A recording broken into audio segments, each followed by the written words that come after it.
Hi everyone, it's Refresh, and I am back to build another sealed deck for Aether Revolt. Like the last one, this is going to be using 4 packs of Aether Revolt and 2 packs of Kaladesh.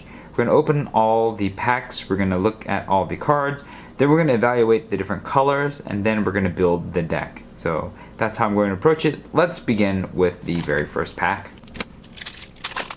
Got an Aether Chaser, Leave in the Dust, Decommission, Silkweaver Elite, a 4th Bridge Prowler, a Universal Solvent, a Bastion Inventor, a Mobile Garrison, a Lathnu Sailback, an Iron Tread Crusher, a Renegade Rallier, a Scrapper Champion, a Sly Requisitioner, a Scrap Trawler, a Mountain, and a Servo. Then we have a Dispersal Technician, a Dawn Feather Eagle, an Unbridled Growth, a 4th Bridge Prowler, a Lifecraft Cavalry, an Aether Inspector, an Implement of Examination, an Aegis Automaton, an Implement of Ferocity, a Malfist Revolutionary, an Aerial Modification, a Pacification Array, Aid from the Cowl, and a Sundering Titan. Holy moly. We also have a Metallic Rebuke, an Audacious Infiltrator, a Frontline Rebel, an Aether Herder, a Night Market Aeronaut, a Silkweaver Elite, a Verdant Automaton, an Augmenting Automaton, an Aether Inspector, an Implement of Examination, a Ravenous Intruder, a Reverse Engineer, another Aerial Modification, a Baral Chief of Compliance, a Plains, and a Gremlin. And for the last pack of Aether Revolt, we have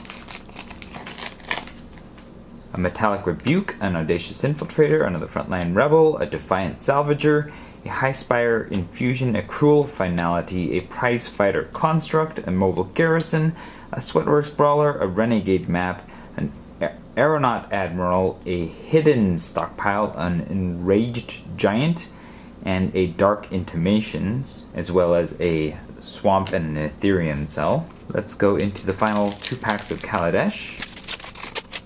We have 1 Thriving Ibex, a Thriving Turtle, a Live Fast, a Die Young, that's cute, Weld Fast, Monitor, a Pressure Point, a Riparian Tiger, Prophetic Prism, a Gear Seeker Serpent, a Weaponcraft Enthusiast, an Imperial Voyager, a Girapur Guide, a Madcap Experiment, an Experimental Aviator, shiny, a Swamp, and a Servo. And for the very last pack, we have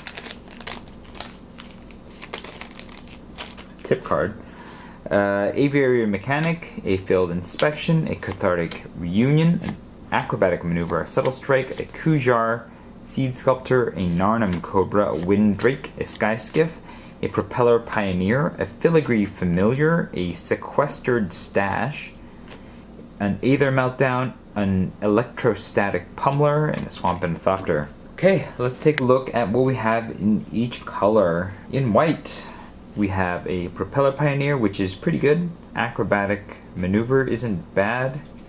An Aviary Mechanic is potential value, just a decent body. A Pressure Point is not great.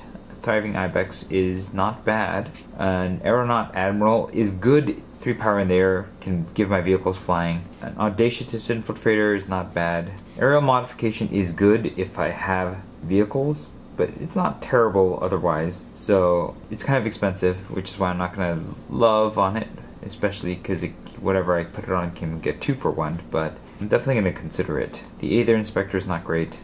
Probably the least of the ground creatures. The Aegis Automatons, well, even worse than the Aether Inspector. Dawn Feather Eagle's pretty good, and Decommission is maybe. It's a maybe board. So white is looking okay. There's no removal, so it's not going to be my first pick, but it has some decent creatures, and that's what it mostly has going for it. If I have enough good vehicles, then the area modifications can make it even better. Blue, we have Aether Meltdown's decent quasi-removal. Windrake can get in for the win. Failed Inspection is a modest counter. Experimental Aviator is not bad, because you can get 2 power across 3 bodies, all with flying. It's not great though, so I don't love this, but if I can bounce bounce it and replay it, then that's not bad. Gear Seeker Serpent is a decent way to get through and win the game. Thriving Turtle is not terribly good. Metallic Rebuke is okay for a counter. Baral Chief of Compliance works with these counters, so that's something. But other than that, he's not amazing. He's just a dude. Reverse Engineer's card draw, which we like. Implement of Examination kind of lets you draw 2 cards for 4 mana. That's not bad. Not quite Reverse Engineer, but I have a couple of them. I can use it with the Reverse Engineer, even, to cast it with Improvise, so that's not bad. Dispersal Technician is some decent bounce to go with what we have. The Bastion Inventor, I think, is pretty good, too. So far, blue's looking pretty good, I would say.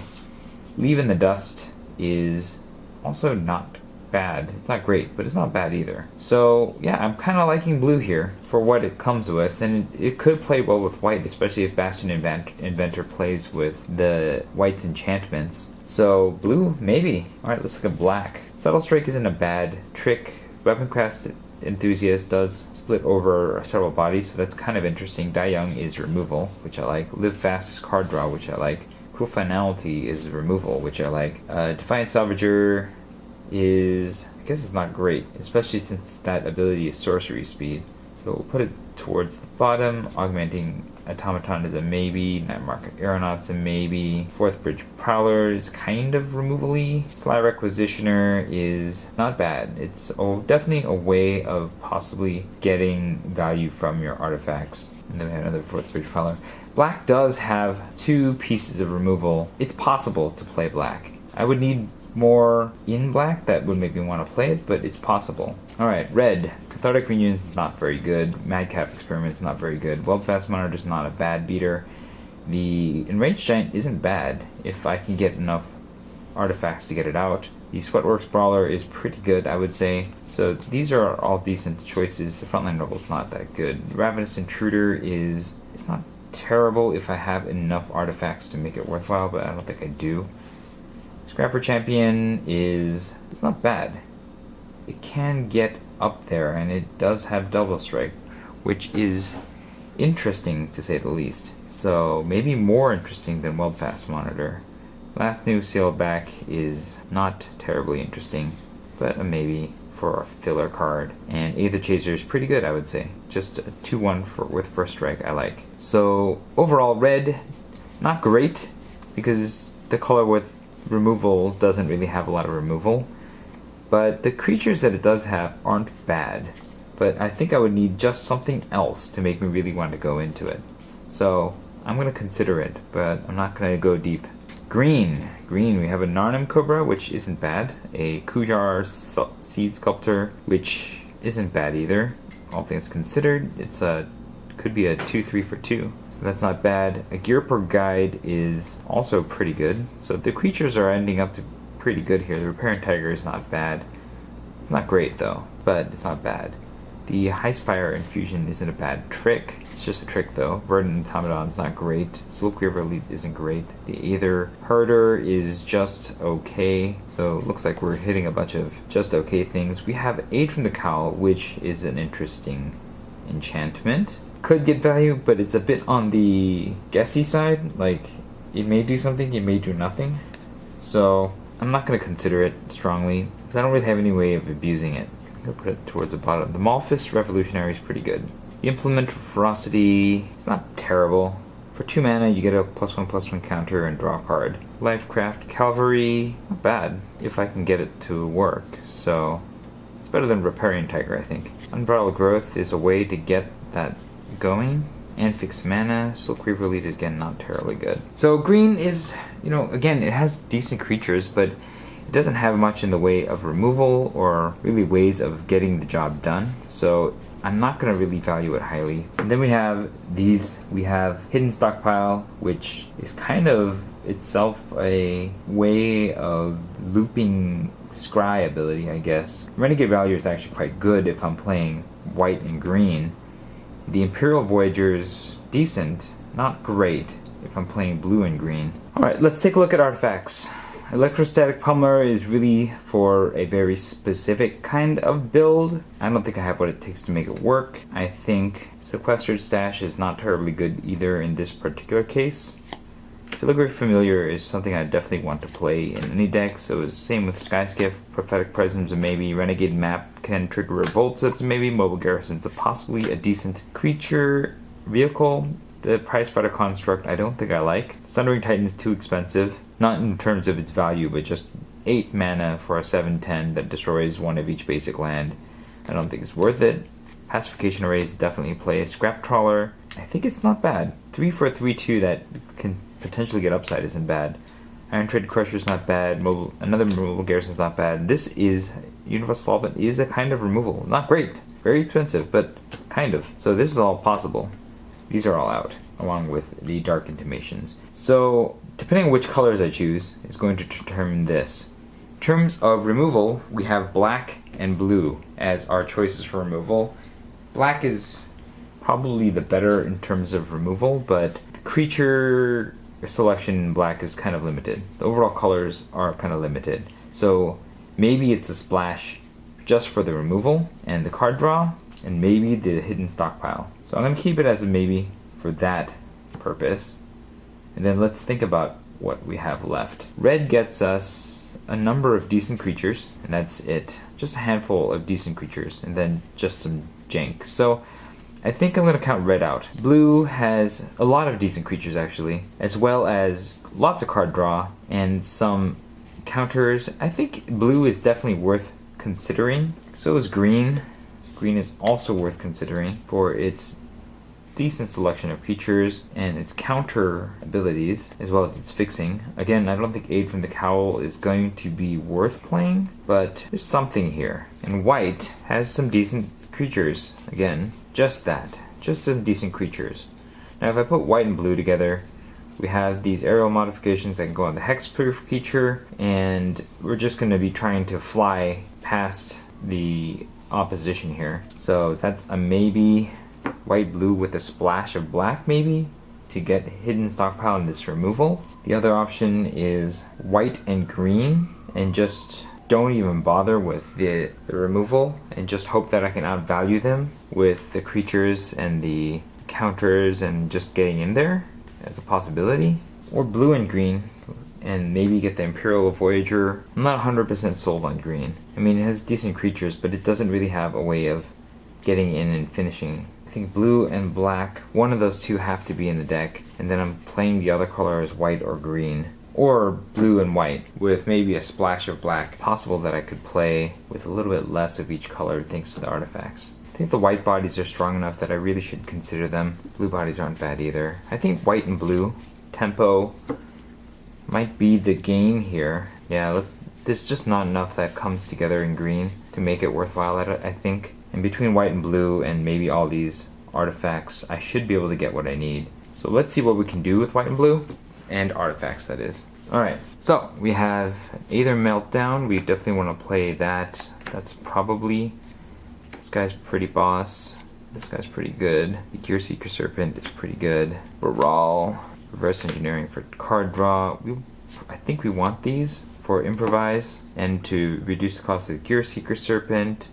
This is a kind of decent tempo play. These play well with Baral, as does this. And Thriving Turtle is not very good, so I'm probably going to get rid of Thriving Turtle. Dawnfeather Eagle, ways of getting in damage, some 2-drops that are good, and I don't really like any of these. Maybe Acrobatic Maneuver, maybe the aerial modifications if I have enough vehicles, or hexproof creatures, maybe the Pressure Point. All these whites I think are out. They're just not worth it. And then in Artifact Land we have Universal Solvent as a maybe, Mobile Garrison as a maybe, Iron Trade Crusher as a maybe, Scrap Trawlers certainly, Pacification Arrays definitely, another Mobile Garrison, a Renegade Map, a Prophetic Prism, a Sky Skiff, and a Filigree Familiar. Alright, Thriving Turtle's out. It doesn't really play into the way I'm trying to play the game. Baral, Chief of Compliance is not great. There's not a lot that it's going to reduce. But there's a bit. He does sort of clog up the ground at first. I like the Aviary mechanic with the Experimental Aviator, the Dispersal Technician, Propeller Pioneer. On this side of things, we have a lot. I'm definitely going to keep the Sky Skiff and the Aether Meltdown. So these two are in for sure. I don't know about the Renegade map or the Pressure Point. I can probably get rid of. The aerial modifications aren't bad if I can throw them on one of these 4 vehicles. I think I'm gonna have to start getting rid of things down here. I think Prophetic Prism may be out, and maybe Renegade Map. In fact, Renegade Map is assuredly out, because I don't need to trigger Revolt anymore, and by itself it really doesn't do a lot. I think Field Inspection is too expensive, so it's gonna go. Implements of Examinations. Spend 4 mana to draw 2 cards. Maybe just have some random artifacts on the ground to improvise with, which is what I think that purpose is. But I guess it's kind of expensive for something that does nothing until I want to cash it in for 2 cards. I'd rather mana that I spend do things, so maybe I get rid of the Implements of Examination. Seeing that I don't have a lot of doubles, I think getting rid of the Prophetic Prism is also decent. So let's say I get rid of all those. Where does that put me? 3, 4, 5, 6, 7, 8, 9, 10, 11, 12, 13, 14. 14 plus 15 is 29. I still need to cut 6 cards. Dispersal Technician only works on artifacts, not creatures. So that's actually perhaps the weakest. So maybe I get rid of the Dispersal Technician, because it only returns artifacts. And there's not a lot of artifacts that I think I want returned. Maybe the counter package, Metallic Rebukes and Baral. As much as I like counters, I think, yeah, this might be the weakest of the win the game propositions here. So now that takes us to 5, 6, 7, 8, 9, 10, 11, 12, plus 1, 2, 3, 4, 5, 6, 7, 8, 9, 10, 11, 12, 13. It's 25. I just need to cut 2 more cards. Universal Solvent is a maybe cut, just because it's so expensive to get online, even though it can destroy anything. So I guess I can cut it. That leaves us with 24 cards, and maybe I just get rid of 1 aerial modification, because it's kind of expensive, and leave 1 to maybe put on one of the vehicles, or to put on the Bastion Inventor, which is like the best place to put it, and see if this is a deck. And then we have 1, 2, 3, 4, 5, 6, 7, 8, 9 white, and 1, 2, 3, 4, 5, 6, 7, 8, 9, 10 blue. So it's just slightly more blue than it is white. So we will want 9 islands and 8 plains. And with this, we have a deck